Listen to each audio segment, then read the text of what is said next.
madaxweynaha dalka Turkiga Rajab Tayyip Erdogan ayaa ku eedeeyay Mareykanka inuu taageerayo kooxaha Kurdiyiinta ee hubaysan ee ka dagaalama gudaha waddanka Turkiga. madaxweynaha Turkiga ayaa sheegay in Mareykanku uu taageerayo kooxaha Kurdiyiinta ee ka dagaalama waddankaasi oo gudaha Turkiga ku dilay Isniintii 13 Turkiya oo isugu jira ciidamo bulaysa iyo sidoo kale ciidamada militariga ee Turkiga. hadalka ka soo yeedhay Mareykanku waa been abuur ayuu yiri Erdogan Isniintii markii ugu horeysay uu ka soo muuqdo fagaaraha tan iyo markii la dilay 13 Turkiya oo isugu jiray ciidamada militariga iyo sidoo kale bulayska.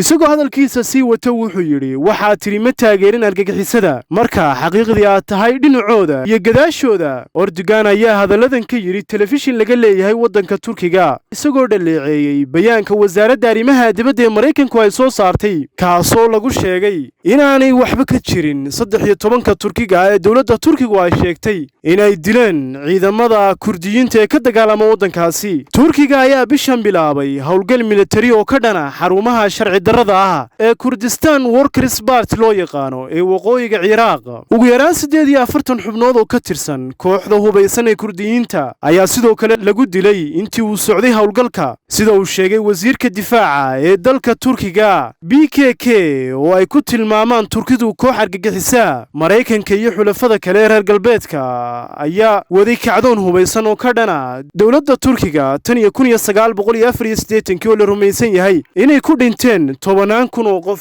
Cabdiraxmaan Deeqsi, telefishinka on cable Hargeysa. Dawaan jimicsadaa caafimaadka. Charger ma haysaa?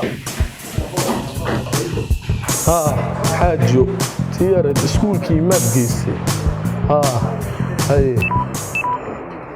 Charger ma haysaa? Charger ma haysaa?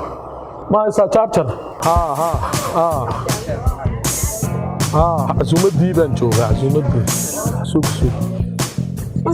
الو الو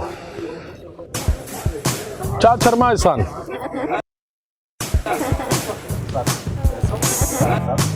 واليوم محاكا